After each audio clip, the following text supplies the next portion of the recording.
പിന്നെ രാവിലെ തന്നെ ഒന്ന് വോട്ട് ചെയ്യാൻ പോയിട്ട് വരെ സമയം 7 മണി ആവുന്നേ ഉള്ളൂ. അപ്പോൾ നേരത്തെ പോയാൽ വേഗം വോട്ട് ചെയ്ത് വരാമല്ലോ എന്ന് വെച്ചിട്ട് ഞങ്ങൾക്ക് ഇവിടെ കോതമംഗലം സ്കൂളിൽ വെച്ചിട്ടാണ് കാശ് വേറും കച്ചറോനും വോട്ട് ചെയ്യണമെന്നും പറഞ്ഞിട്ട്. അപ്പം എന്നോടൊന്ന് ഇതില്ലെങ്കിൽ ഇത് വേണമെന്ന് ആധാർ കാർഡ് തരാൻ പോയതാ. അപ്പോൾ ആധാർ കാർഡൊക്കെ എടുത്ത് കാശി ഒക്കെ റെഡിയാക്കി ഇങ്ങനെ വരുന്നുണ്ട്. ഞാനും വോട്ട് ചെയ്യാൻ പോവാമെന്നാണ് പറയുന്നത്. ഞാൻ പറഞ്ഞിട്ട് നമ്പറൊന്നും കാണിക്കാൻ പറ്റരുത്, നമ്മളെ പ്രൈവസി പോളിസിക്ക് എതിരാണത് എന്നും പറഞ്ഞു. പിന്നെ സ്കൂൾ വോട്ട് ചെയ്ത കഥയാണ് പറയുന്നത്. ഒരു ഒപ്പിടണം, പിന്നെ കയ്യിലൊരു വര ഇരിക്കും, കുറച്ച് വരിയിൽ എന്നിട്ട്. അപ്പൊ ഇന്നിങ്ങി ഇപ്പോൾ എവിടെ പോവാ? വോട്ട് ചെയ്യാൻ പോവാ.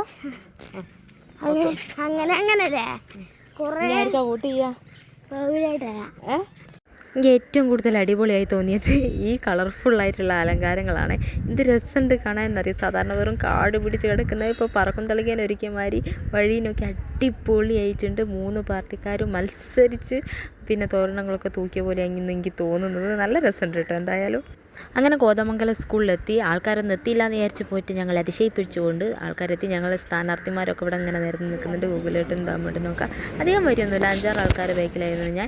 അങ്ങനെ ഞാൻ വോട്ട് ചെയ്ത് ഇറങ്ങി. ഗൈസ് എൻ്റെ കൈമിൽ പാല് കണ്ടോ? പാലും വാങ്ങി വീട്ടിലേക്ക് പോകുന്ന കാഴ്ചയാണ് നിങ്ങൾ കാണുന്നത്. അപ്പോൾ ഓക്കെ, ബൈ.